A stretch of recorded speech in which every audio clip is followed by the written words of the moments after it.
From DreamHack to your stereo. That's what we've got going on for our final match of the day.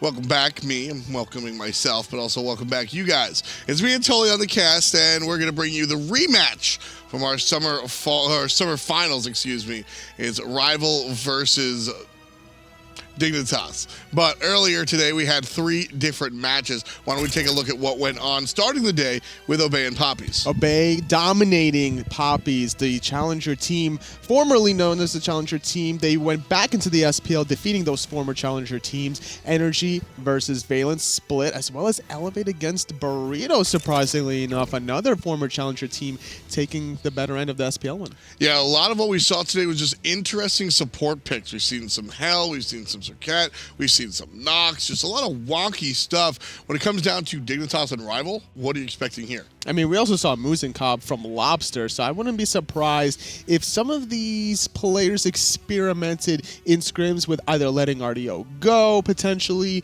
We saw it earlier today with Maniac playing it against the Terra, working out fantastically in that solo lane. I wouldn't be surprised if either Dignitas or Rival allows some kind of shenanigans. Well, let's take a look. Let's get right into it. Dignitas versus Rival here on your picks and bans. Dig with the first selection on the left side, and they're going to ban out Odin right away. It seems to me that with this Odin ban, usually you're leaning towards a Hell pick. You don't want to necessarily get countered too hard with that Odin cage and the anti-healing, so that's the strategy that Dignitas are trying to implement here.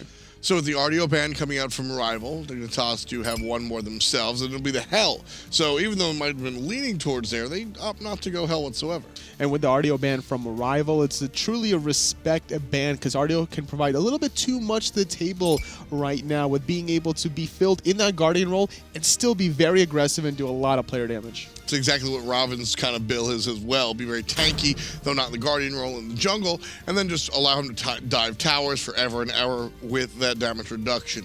Off the table, that leaves Dignitas selecting Camazotz. Whether he winds up in the short lane or the jungle, different story, but Terra with selection for Rival. Perfect first pick for Dignitas. Variety has been playing this at a very high level in that solo lane, winning his matchups and even rotating to team fights. And QvoFred has been initiating and diving towers every single time. Going for a safe option, the Terra for Rival allows Callus to just rotate around and use that global presence for his team's advantage. Vote, always a big fan of the Ho Yi, will select that hunter, and Jing will be the hunter of choice for Arkkyl. And the Morrigan picked up by Dignitas, again, ambiguity. We know that Zyrhoes likes the Morrigan, but it could wind up in the hands of Qvo or even the solo laner. We don't know what these guys have been practicing during the off-season. That's why coming back to the fall split is always so exciting. I wouldn't be surprised to see multiple Camazotz transformations just to go into the double bats, double bat out of hell just to dive some of these towers, trying to pick up some of these cleanup kills. Well, they're not going to have a Thoth on their side, and we won't see Geb either. So those 2 bans coming out from Dig and Rival, respectively. Last 2 bans for the game. We're going to say no to Fafnir, at least the Purple Squad will, and then Dignitas on their side opt to ban out the Najah. So interesting bans here. Dignitas clearly worried about power. They want to make sure they don't get deleted by Najah, deleted by the Thoth. They're more concerned about, they're less concerned about the control since Terra and Erlang Shen are already selected. Najah ban leads me to believe that they've been doing their homework, Dignitas, against iceicebaby, maybe even against the solo laner. Potentially Deathwalker could play Najah in the solo lane. It's actually a legitimate strategy, and maybe Erlang Shen could be played in that jungle position, but either way, a lot of mind games already. Dignitas locking in Tyr and Sobek, a lot of crowd control. Answers to question of who's going to be playing Camazotz for me. Tyr in the hands of Variety. This is a character that he made his name on. When Variety sort of made his transformation about 1.5 years ago, it was all Tyr all day, baby. Big impact plays coming out from your solo laner on the side of Dignitas. Camazotz in the hand of QvoFred. But then Rival, their final selection is Nox. Powerful character in the support role that we just saw last time around, but I think this will be Wlfy in the mid. It's very important for it to be Wlfy in the mid for Nox because it'll disrupt the initiation from Variety's Tyr. If he can't get off that Fearless combination, then the Tyr character itself just becomes so lackluster, and if anytime you can force a Purification Beads from QvoFred if he wants to play aggressive now, he's not going to be able to have that defensively. Another nice thing about Team Rival's composition, even though it was selected beforehand, iceicebaby can interrupt the Fearless as well with the taunt going in that direction. So always something to think about. There's a Sobek here in the mid lane. I think it's really just defensive, wanting to make sure in case anything happens. And then I think we'll see both Sobek and Arkkyl go wind up in their own lane. We've seen Poppies actually neglect their hunter role earlier on today, so I wouldn't be surprised if Dignitas look to kind of four-man squeeze in that jungle role, trying to maybe strip away his speed buff against iceicebaby, because the Serqet that's behind him without any mobility on that speed buff is a lot easier to really focus fire. Instead, it looks like it'll just be a scouting process, and we'll see our teams going opt for the red buff. As per usual, everything spawning in about 15 seconds, but everybody kind of in their spot. Variety looking for the one-man shot. He hasn't leveled up an ability just yet, and this is why. If he gets the idea that he wants to go ahead and kind of mess with these players by the gremlins, I think we see him opt for the Fearless. But instead, he chooses to go to the wave. He opts instead for the more powerful power cleave, which allows him to heal up the damage as well. Also uses less mana. We've seen some junglers start buffs, but not elementals, at least today for the most part. Really trying to focus the advantage of getting that early level 2 and maybe look for a play happening. Once these blue minions go down, that was going to be a level 2 for iceicebaby, and it was very important timing for Variety to back off before the engage occurred. It's all about the little things, right? Variety secures at least one of the little guys on the blue camp. Any little bit counts, because not only that, they have to focus on the potential blue buff while still managing their wave that was under the towers. Sobek already causing a problem. Arkkyl hits him with the knockup. One more shot will do it. And Arkkyl starts the game off hot at 119. This is one of the things that plague everybody from the lowest level to the top of the crop here. When a Sobek plucks you at low levels into the minion wave, what do you do? It's just so devastating, and unfortunately for Rival, Callus playing this Terra is one of the weakest level 1s, and it takes a long time to be able to do the red and the purple buffs. So it seems to me that Dignitas got their buffs first, got to lane first, and then applied that very important pressure. Trixtank, no hesitation to look for any plucks. Very rarely do you see hesitation come out from this guy, Tully. And again, you know, this guy, he's been playing for years on years, and his approach to the game has been very similar. I think Trixtank has refined his talents a little bit more over time, but he's always been known as that aggressive support. Even playing warrior supports every now and then, you know, your Sun Wukong, the Before Shock. that was a thing. He used to play Nemesis and Naja way back, I believe, in Season 2, if I'm not mistaken. Oh, the hot blink, but the Fearless is off the money. This time the stance switch is good and shoves him into the wall. Deathwalker in trouble, but the show from iceicebaby is strong. Zigzag is fantastic. QvoFred secures a secondary kill, but iceicebaby answers back with one of his own. In trouble now is the enemy jungler, and Rival falls down to the hand of Zyrhoes all the way from the mid lane. I loved that sequence. Comes up poorly for Rival. 2 for 1. Dignitas getting the better end of that one. Variety getting the advantage. As a tier against an Erlang Shen is never a good sign, because Deathwalker, his goal in this game is just to be an absolute nuisance with that Mink form, and if you don't have the items to complement that attack speed, that damage, then you're just not really doing your job. So a very interesting approach from Variety. We see the blink come out, but he Fearlesses in blue stance. Now, he missed it, but sure, who really cares, right? It's more important to get the crowd control with the aggressive Fearless. Why did we see him even attempt? Most, if not all the time, we see the blink with the red Fearless. Because if you start off with your defensive dash first, like you dash, you get the power cleave in your defensive stance, and then sometimes you'll have enough damage in your offensive stance just to finish them off. So the idea for Variety was, okay, as long as I do my initial primary damage and then I get the Fearless offensively, it'll confirm the power cleave offensively, and then that should be a kill. One of the whether it was planned or not, if you blink on that player in that position and you miss your red stance Fearless, it's kind of over. As Camazotz gets his ultimates forced out. By starting with the blue stance Fearless, he had the second shot with the red Fearless. And not only that, if you start with the offensive Fearless, they have enough time to react to you stance switching and then trying to combo your dash power cleave combination. The Mink could come out, the Turtle can come out, which will give him enough of a health shield just to survive the engagement. So far, Dignitas wind up getting 2 kills off of that one, and that brings them up to 3 with the addition of the first blood they got earlier on. Rival, though, did not leave empty-handed. iceicebaby did get a kill. Iceice's gonna miss the zigzag here. Variety one more time going in. Goes over the top with the ultimate, looking for Deathwalker. Dashes through. The whole squad is here, Totally. And Deathwalker gonna blow up thanks to the dot. Zyrhoes becoming the Serqet. Gets credit for that one. They're not done yet. Callus running away. Wlfy with a long-range shot. Variety going to be traded yet again, 1-for-1, because iceicebaby was there. Beautiful play by Zyrhoes, transforming into the Serqet to start things off. Watching Zyrhoes play the Morrigan is a treat. Don't forget he started his career as a jungler, now plays at one of the best mid lanes in the world, in my personal opinion. And when you give a player like that the Morrigan, who just has, my point being, talking about his old roles, that he's got a wide god pool. He's played the Thors, he's played the Serqets, he's played all these characters at a professional level. Morrigan is hard enough to play, but then when you transform into the other gods, you have to have the chops to play those gods. He can play Serqet probably just as well as iceicebaby, and he becomes a threat in so many different ways with this selection. Absolutely. Zyrhoes is regarded amongst his peers as one of the best mechanically skilled individual players, which is why he was so heavily prioritized in that Energy Invitational draft. And it's something that we can really see from him time in and time out. And whenever he's also can be seen in rank, he's not always playing mid-mages. He'll play some hunters as well. He's such a competitor, Totally. He's always trying to get better. He's always trying to improve. He's a fun guy to watch. And right here, Vote doesn't look like he's having any fun. Big damage out of the ultimate out of Arkkyl. I liked the full commit, but it's gonna pay. Nice taunt, iceicebaby gets the last hit on Arkkyl. Scratch that.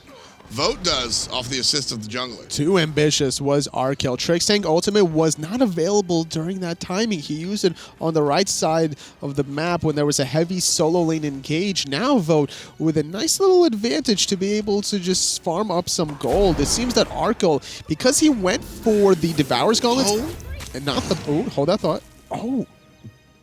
The nice ultimate interaction. did not go on cooldown. Yeah. All right, sweet. So Zyrhoes is able to avoid that ultimate by going invisible just quick enough.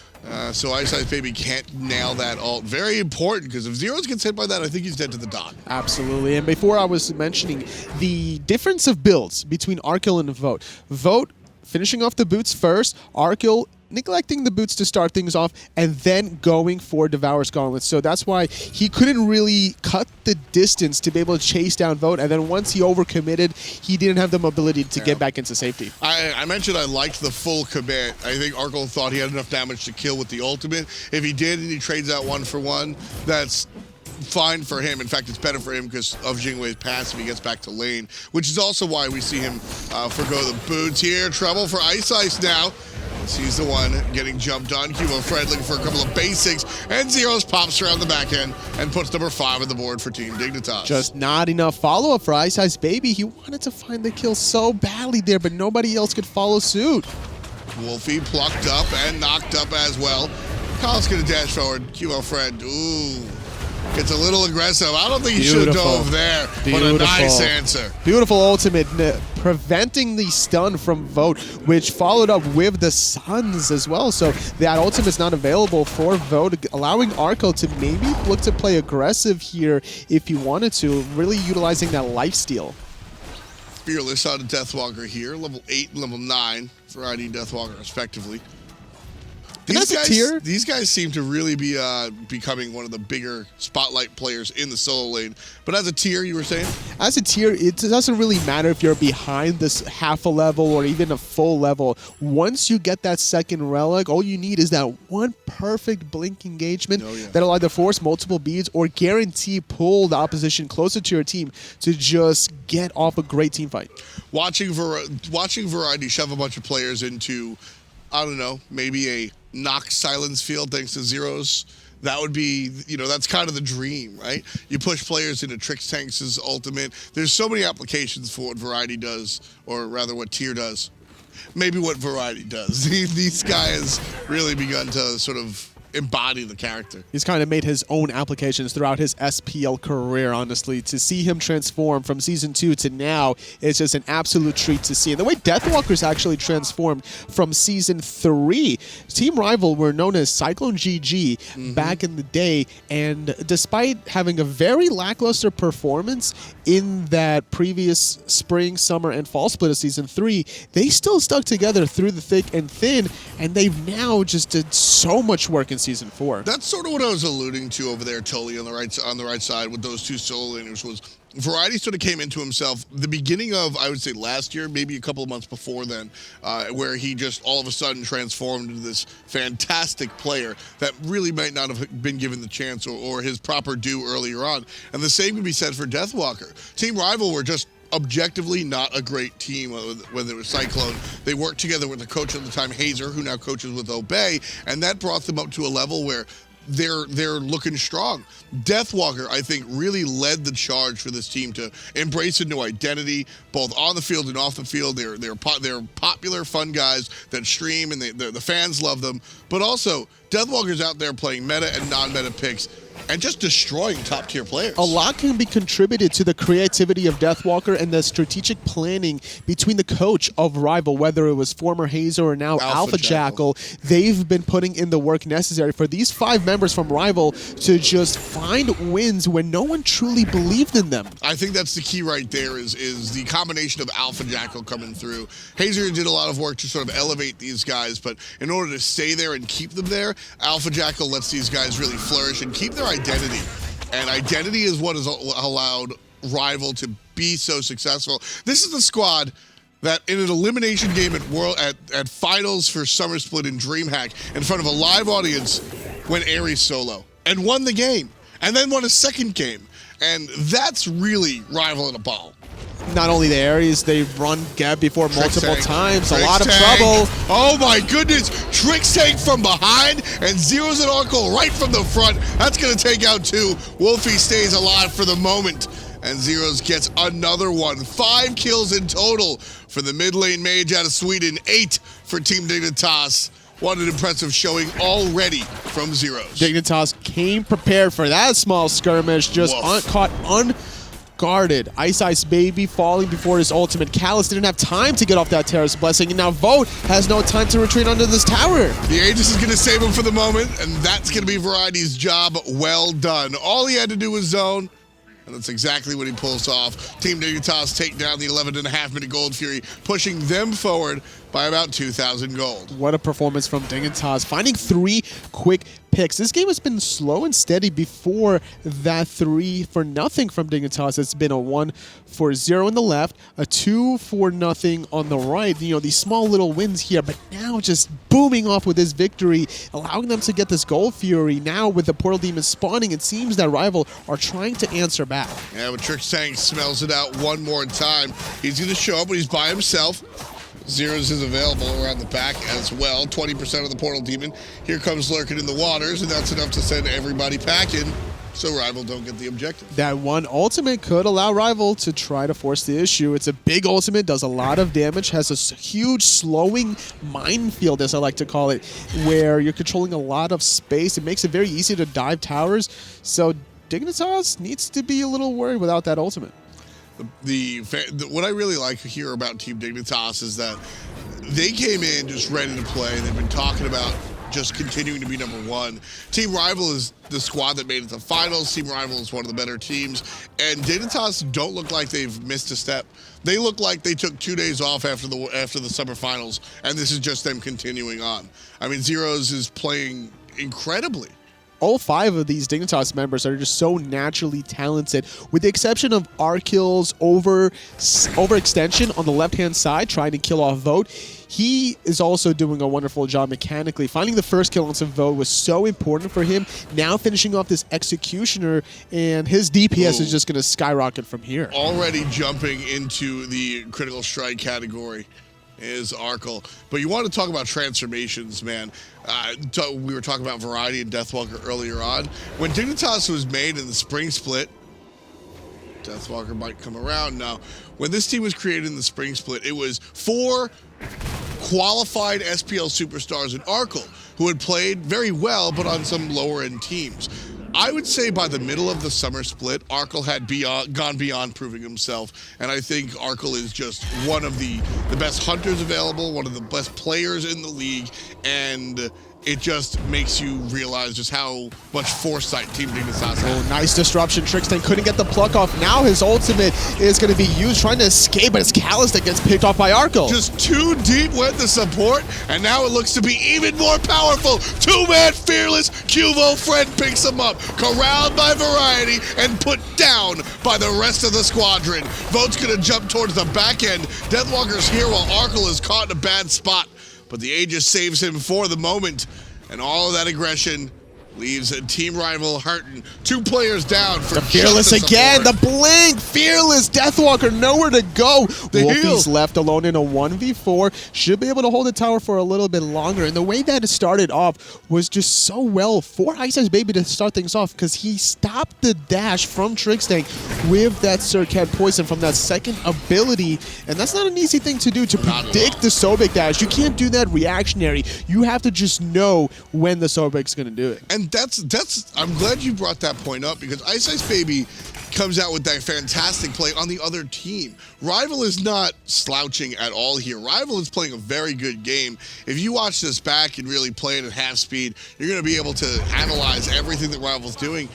And they look damn good, totally. It's just that Team Dignitas is playing out of their minds right now. The flank the first time in that same spot was from Trixtank. This time around, it was from Variety catching 2 players of the Fearless against the wall, allowing everybody just to collapse. What a showing from Team Dig. It was Trixtank baiting himself to start things off for the favor of Dignitas, and then it was Variety hitting the last nail in the coffin that got not only that first great Fearless to double Fearless, and then the blink Fearless onto Deathwalker. No time for Deathwalker to even use his ultimate in that encounter. I think games with tier are some of the most fun to watch. Because all of a sudden you're shoving somebody's face into a wall, the rest of the team is doing stuff, and then you're just chilling. And then a blink Fearless is, oh, I have so much fun watching this As a tier player, you also have to be very mindful about the immunity frames that occur during the juggle of the Fearless. There's a small window where abilities will not actually hit those targets being juggled. And so when you follow up with your power cleave and subsequent stance switches and all the rest of the fun stuff that tier does, you've got to be aware of that. It's a very, very technical god. One of the harder gods to play in Smite. Not just yourself as a tier player, but the rest of your teammates have to wait for the enemy to start going down after that power stance, or the power cleave rather. Yeah, it's one of the more difficult characters to play for sure, especially being able to do what Variety does is not too simple. Take a look towards the left side of the map. Team Dignitas going for the Gold Fury, and they'll get it no problem. Wlfy shows up just a hair too late. Ultimate still available, but just had no clue that the objective was under assault. So shows up as the character dies. Team Dignitas pushing themselves even further in the lead, 6,000. Vote didn't have his ultimate to drop at the Gold Fury at the timing either, so not the most ideal situation for Rival to try to defend such an objective.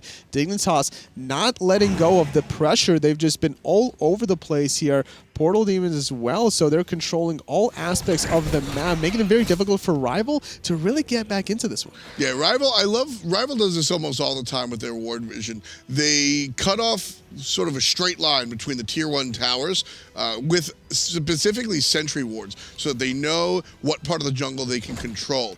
I like that. But the problem, Anatoly, for me, is that they don't extend past that line. So although this area, their own jungle, is nice and safe, everything past that, most notably the neutral objectives, they have no idea what's going on. If I was in Rival shoes, I don't really care what's happening on the Gold Fury? Not the Gold Fury necessarily, but if there's any sort of rotations underneath from Dignitas, I'm more content about trying to farm safely. If there's no aggressive positioning rotations from Dignitas, then Rival can just freely sit in a 1-3-1 split and just wait for that late game. Level 20 Hui and a Nox is not something to scoff at. At the same time, at least these wards that flank the middle lane, I wouldn't mind seeing them pushed up so they can defend the objectives a little bit better. Deathwalker gets collapsed on by 4. Ultimate already used. Here comes the rest of the squad. iceicebaby on a Qvo and forces out his ult. So no for ult, Qvos for Deathwalkers. That's a good trade. Team Rival get away with it. Better to use the ultimate for Qvo than to use that purification bead. It's a lot shorter of a cooldown, and the team fight was already over anyway. You're gonna lick your wounds out there and just walk away. They got the ultimate from Deathwalker. Maybe Variety can set up another kill with a good Fearless. Now, when you look at the itemization coming out from QvoFred and you stare at that beat stick, 40-20, 40 power, 20 pen, it's just a strong item for a jungler that's ability-based. But this is what people, I think, sort of underestimate the healing on Erlang and Shen. You look at Terra and you say, sure, but it's less about her and it's more about the Erlang Shen heal. Sure, he only gets it once and it's in the ultimate, but that ultimate is frequently used as a last-ditch effort. And it goes nowhere. Nice juke. Zyrhoes not able to connect that stun, but transforms into the 2v1. Terra for the blessing, giving clear casting and mobility to chase this down. Now it's a 4-on-2. iceicebaby being chased out by Variety, sprint in tow. Nice dodge to avoid getting pinned down. And this whole team fight on the right-hand side is going nobody's way until Wlfy gets chunked. QvoFred finds a target, and now Wlfy's in trouble. The Fearless onto both players. Keep in mind, Wlfy is shadowing the enemy target, so he's going to be safe from damage until Trixtank shows up just in time. He timed the Nox shadow perfectly. Pops up from the ground, takes one out, while the jungler handles the second. Deathwalker in trouble now as well. Pins two, but Qvo's not done. He's taking Deathwalker. He needs to get the heal, but he didn't get the heal from the ultimate. 3 members dead from Rival. Fire Giant is available. The anti-healing from QvoFred would have made an impact, but the timing didn't make a difference. So 5-on-2 advantage with iceicebaby and Vote, not really in position to stop this one. Free Fire Giant. I guess not free. They paid in advance with that team fight. Going ahead and cleaning it up. 21 minutes on the clock, 14-4. Team Dignitas up almost 10,000 gold. These two teams look like in 2 different classes. It seems that way, but you have to remember how Dignitas were playing these early game skirmishes. They were just waiting for Rival to group up. That left side mid-harpy engagement, when they found 3 picks, was the result, or the after effect of that was the first Gold Fury. So Rival couldn't really adapt to that. That just kept clumping up, allowing Dignitas to just dump all those abilities. Team Dignitas now grouping up in the middle lane. Fire Giant in tow. They're going to look to push this tier 1 tower very easily. Team Rival don't really want to defend this one. Really just not worth it. They're going to slink back. And Dignitas looking for perhaps a Gold Fury, which is about to spawn in about 20 seconds.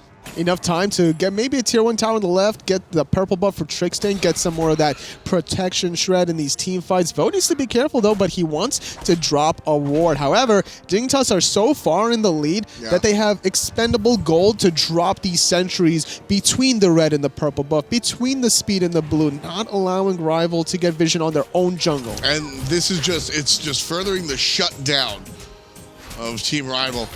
Easy Gold Fury coming out from the Crit Hunter. If you want to talk about killing objectives, Gold Fury and Fire Giant, Crit is the way to do it. And looking at the build coming out from Team Dig's Hunter, Arkkyl, he's certainly well equipped. 2 crit items already online. Tier 2 tower being attacked by Team Dignitas. Trixtank gonna be able to dash away backwards.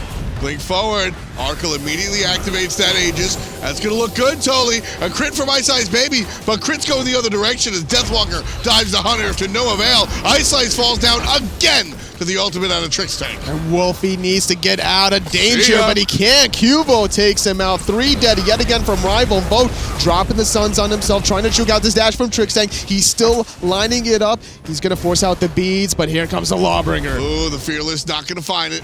And Vote's going to live, but the 2 tanky members of Team Dignitas able to push the enemy out, successfully zone, and create enough space for their carries to take down the Phoenix at the left side of the map. So much patience from Dignitas. It seemed that they wanted to get the tier 2 tower right off the bat, but they baited the abilities from Rival. Trixtank actually dashed backwards, expecting the full onslaught from the black and purple. This time it's going to be a push forward.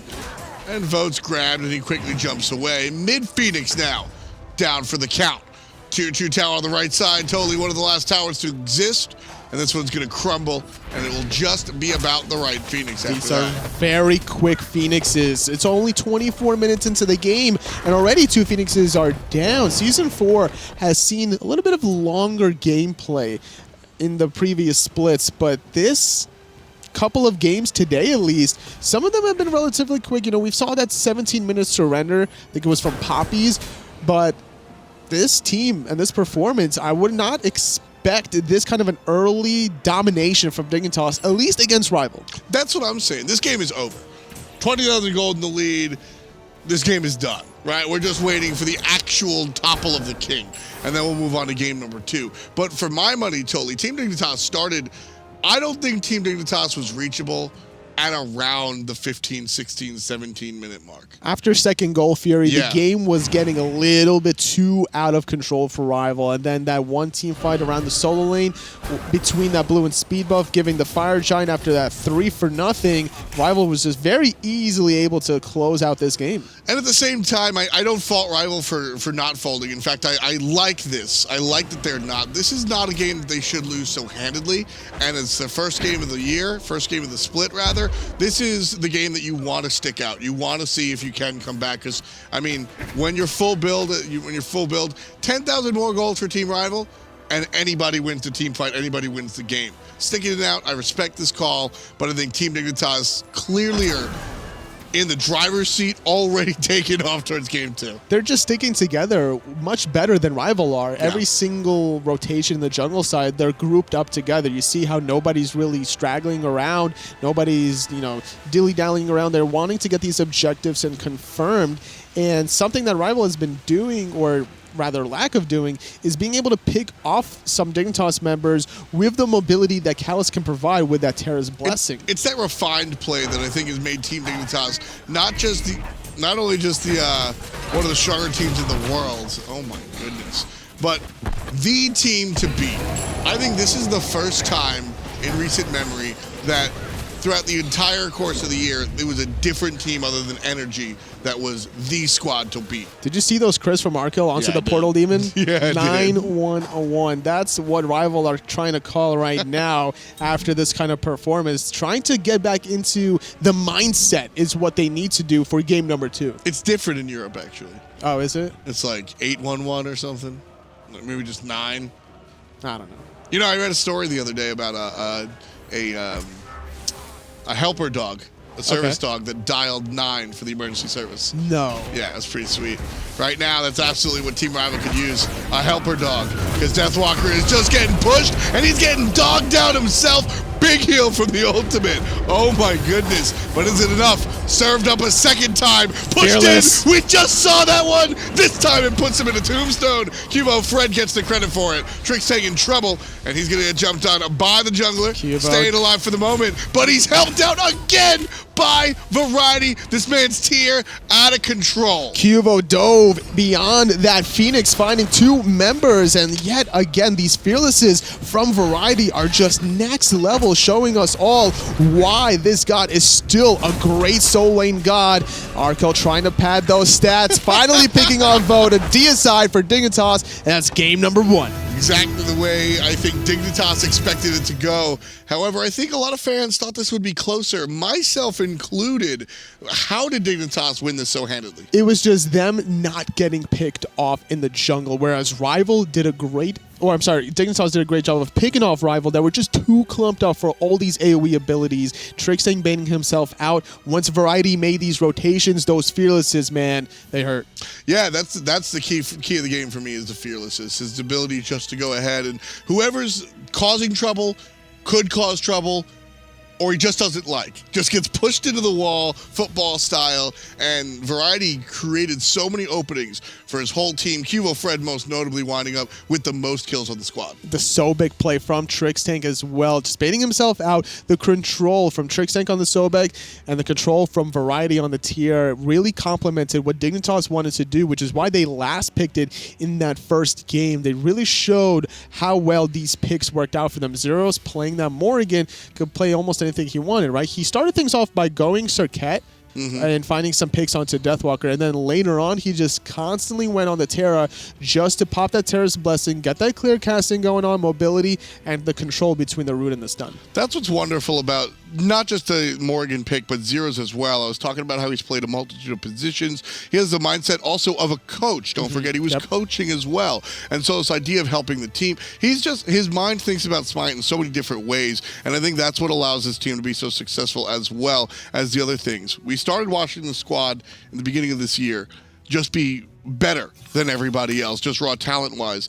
And as we come to the fall split and hopefully Worlds for Dig and their fans, I think what we see is a culmination of the talent and the intelligence of these guys. And now it's Trixtank variety controlling everybody while everybody else just sort of comes along for the ride. And the beauty about Dignitas is their passion. Zyrhoes is one of the most passionate people you can speak to about Smite. He's always thinking about the game in just different angles. So despite playing that mid lane position, he's thinking about all 5 roles all the time, and that's why he loves Morrigan. Exactly. Able to help out in so many different ways. Game 2.